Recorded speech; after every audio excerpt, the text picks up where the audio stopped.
అందరికీ నమస్కారమండి. Welcome to my channel.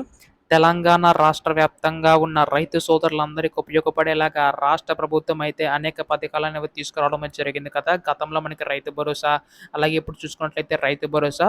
So, ఇప్పుడు రైతు భరోసా పథకం సంబంధించిన నిధులనేవి అయితే విడుదల చేసింది కదా! సో, దానికి సంబంధించి గాను చాలా మందికి జమ కావట్లేదు. సో, తొలి విడత కింద రూ. 6,000 విడుదల చేసినా గానీ, సో, కొంతమందికైతే జమ కావట్లేదని చెప్పేసి అయితే అడుగుతున్నారు.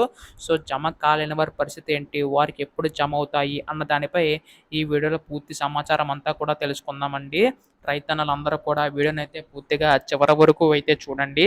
అంతకంటే ముందు కొత్తగా ఎవరైనా మన ఛానల్‌ని చూసినట్లయితే దయచేసి వెంటనే ఛానల్ అయితే సబ్స్క్రైబ్ చేసుకోండి. దీని ద్వారా నేను పెట్టే ప్రతి చిన్న లేటెస్ట్ అప్డేట్ కూడా మీరు ఎప్పటికప్పుడు మిస్ కాకుండా తెలుసుకోగలుగుతారు.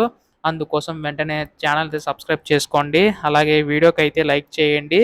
దీని ద్వారా మరికొంతమందికి సమాచారం అనేది అందుతుంది. ఇంక ఆలస్యం చేయకుండా వీడియోలోకైతే వెళ్ళిపోదాం.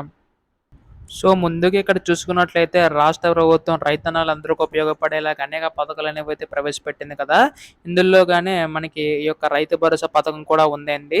సో, దీనికి సంబంధించి గాను రాష్ట్ర ప్రభుత్వం యొక్క పథకం నిధులు ఎప్పుడు విడుదల చేయబోతుంది అన్న దానిపై ఈ వీడియోలో తెలుసుకుందాం. అయితే ప్రస్తుతం మనకి తొలి విడత కింద రూ. 6,000 అనేవైతే విడుదల చేసిందండి రాష్ట్ర ప్రభుత్వం అయితే.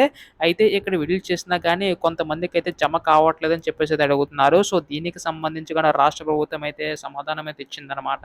సో, ఇక్కడ చూసుకున్నట్లయితే ప్రస్తుతం మనకి మండలానికి ఒక గ్రామం చొప్పున విడుదల చేసిందనమాట. సో, దాదాపుగా 3,000 కోట్ల వరకు కూడా విడుదల చేయడం అయితే జరిగింది. సో, మిగిలిన వారికి కూడా మనకి మార్చి 31 తేదీ వరకు కూడా అందరి ఖాతాల్లో కూడా జమ అవుతాయని చెప్పేసి రాష్ట్ర ప్రభుత్వం తెలపడం అయితే జరిగిందనమాట. సో, దీనికి సంబంధించి గాను ఎవరైతే అర్హులున్నారో వారికే వస్తుందండి. అంటే కేవలం సాగు భూమి చేసుకున్న వారికి మాత్రమే. అంటే పంట వేసినా వేయకపోయినా గానీ, సో, ప్రస్తుతం మనకి 3 ఎకరాల వరకు కూడా రూ. 6,000 వరకు కూడా ఇస్తుందండి రాష్ట్ర ప్రభుత్వం అయితే.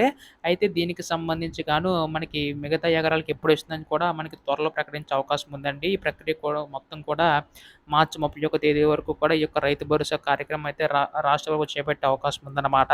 సో, ఇది వచ్చి మనకు తాజా సమాచారం అన్నమాట. ఇటువంటి లేటెస్ట్ అప్డేట్స్ అన్నీ కూడా మిస్ కాకుండా తెలుసుకోవాలనుకుంటే మాత్రం ఛానల్ సబ్స్క్రైబ్ చేసుకోండి. ధన్యవాదములు. జై హింద్.